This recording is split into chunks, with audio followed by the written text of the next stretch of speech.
Star সিনেপ্লেক্সের প্রথম দিনের শোয়ের সংখ্যা ছিল প্রথমে 12টা, সেখান থেকে হলো 13টা, সেখান থেকে 16টা, ফাইনালি ঈদের দিন স্টার সিনেপ্লেক্সের বিভিন্ন শাখায় টোটাল 21টা শো চলেছে। আমি ভুল বলছি না তো? আশা করছি আমি ঠিকই বলছি। দ্বিতীয় দিন থেকে সিনারিওটা বদলে গেছে। দ্বিতীয় দিনের প্রথমে শো রাখা হয়েছিল টোটাল 21টা, সেখান থেকে বেড়ে হলো 26টা, তারপরে হলো 36টা, তারপরে হলো 42টা, আর এখন যখন আমি ভিডিওটা বানাচ্ছি আমি এখন জানতে পেরেছি স্টার সিনেপ্লেক্সের আজকে যে কটি ব্রাঞ্চ আছে টোটাল তুফানের শো চলবে 45টা। বন্ধুরা, এই রেকর্ড আগে কখনো হয়েছে? মানে আমি সত্যি ভাবতে আমি জানতে চাই, তোমাদের কাছেই জানতে চাই, বলো তো একটুখানি, এই রেকর্ড কোনো দিন হয়েছে যে একটা সিনেমা রিলিজ পেলো, সিনেমার দ্বিতীয় দিন থেকে স্টার সিনেপ্লেক্সের বিভিন্ন শাখায় টোটাল 45টি শো চলবে? এবং সবথেকে বড় কথা হচ্ছে, তোমরা যখন ভিডিওটা দেখছো আমি জানি না তখনই স্টার সিনেপ্লেক্সের তরফ থেকে পোস্ট এসে গেছে কিনা যে দর্শকের চাপে আমাদের এই শোয়ের সংখ্যা 45 থেকে বাড়িয়ে 50 করতে হলো। এটা যদি হয় আমি এক ফোঁটাও ঘাবড়াবো না, মানে এটা খুব নর্মাল। এটা যদি হয়, দর্শকের চাপটা এইরকমই। স্টার সিনেপ্লেক্স প্রথম দিন সমস্ত শাখার সমস্ত শো হাউসফুল গেছে, তোমরা জানো আমি গতকাল শোয়ের কথা বলছি। আজকে আমি যখন ভিডিওটা করছি, আমি যে আপডেটটা আমার কাছে এলো বন্ধুরা, এই 45টা শোয়ের মধ্যে 42টা শোয়ের অ্যাডভান্স টিকিট শেষ, মানে অ্যাডভান্স বুকিংয়েই শোগুলো হাউসফুল। 42টা শোয়ের বাকি আছে 3টি, কয়েকটি করে টিকিট উঁকি ঝুঁকি মারছে। যদিও গতকাল রাইহান রফি ভাইয়া পোস্ট করে দিয়েছিলেন যে মানে প্রথম 4 দিনের টিকিট আর নেই স্টার সিনেপ্লেক্সের কোনো শাখায়। এবার তো আমি বুঝতে পারছি উনি কেন পোস্টটি করেছিলেন। এই রকম রেসপন্স, এই রকম স্টার সিনেপ্লেক্সে লোকজন যাচ্ছে। এই সিনেমাটা স্টার সিনেপ্লেক্স বা মাল্টিপ্লেক্সে ওয়ার্ক করার জন্য অনেকগুলো কারণ আছে।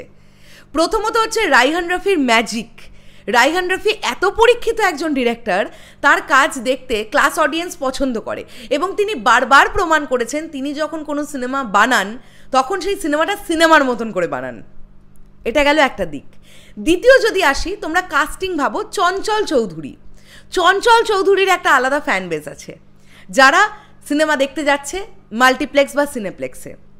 এছাড়াও মেগাস্টার শাকিব খানের পাওয়ার, তিনি প্রিয়তমা থেকে শুরু করে রাজকুমার থেকে শুরু করে যেভাবে দর্শকের মানে মাল্টিপ্লেক্স ওরিয়েন্টেড যে দর্শক তাদেরকে যেভাবে আরবান অডিয়েন্সকে যেভাবে টার্গেট করতে পেরেছেন বা করে ফেলেছিলেন গত দুটো সিনেমা দিয়ে, তুফানে যে তার ফল আরও বেশি করে পাওয়া যাবে এটা নিয়ে কোনো ডাউট নেই।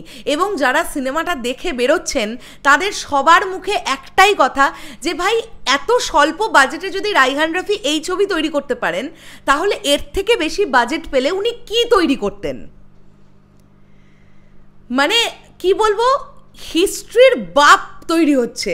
মানে তুফান যেভাবে রেকর্ড একটা করে রেকর্ড সৃষ্টি করছে না, একটা করে সিঁড়ি ওপরের দিকে উঠছে, রেকর্ডের সিঁড়ি, এই সিঁড়ি যে কোথায় গিয়ে শেষ হবে সে কেউ জানে না।